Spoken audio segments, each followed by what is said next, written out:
আমাদের একজন ফলে হাতে ব্যথা পাইছে, এছাড়া কেউই না, আমাদের একজনও না। আমি তো বলছি যে আমি তো অন স্পটে ছিলাম না, আমি দেখি না।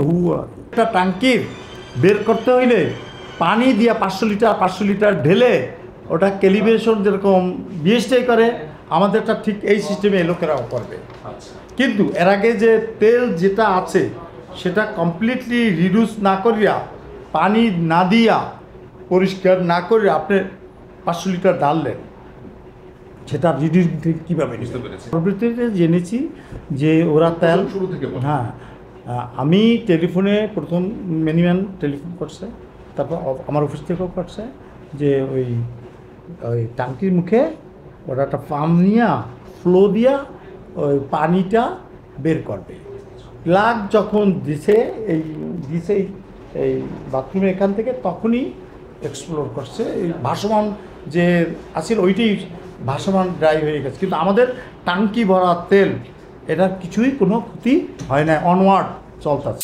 সব মশার বিরুদ্ধে সুরক্ষা দিতে এলো বসুন্ধরা এক্সট্রিম অ্যারোসল, মশার বিরুদ্ধে এক্সট্রিম সুরক্ষা। দুর্বলতা জায়গায় যারা টেকনিশিয়ান কাজ করতে আসছে, তারা 100% trainer people, in absence of right equipment, তারা এই 1 লাখ টাকা না, এখানে আরও 2 লাখ টাকা নিত, আমি পারবো না, আমার পুরাই লাগবে।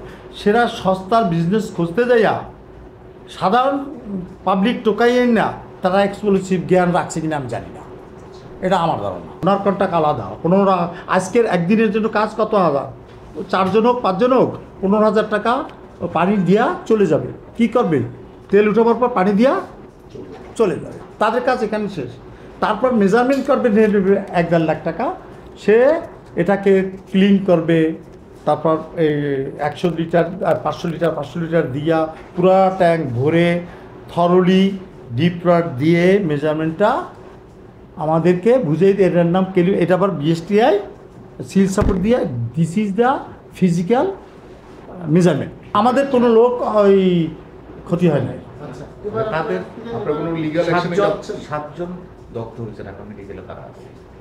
আমি তো বলছি যে আমি তো অন স্পটে ছিলাম না, আমি দেখি না। সবাই যেরকম ভাসমান বলতেছে এইটাই রিসিভ করতেছি। আমি তো লোক পাঠাইছি ওখানে, কে এই যে মাসুদুর রহমান কয়জন আনছে, তাদের নাম কি, ঠিকানা কি, আর নাহলে আমরা আইডেন্টিফাই করবো। এটা বাইরের লোক তো এই কম্পাউন্ডে আসে নাই, বাইরে কম্পাউন্ডে, এই ভিতরে কখনই কম্পাউন্ডে লক করা থাকে, কম্পাউন্ডে কেউ আসতে পারে।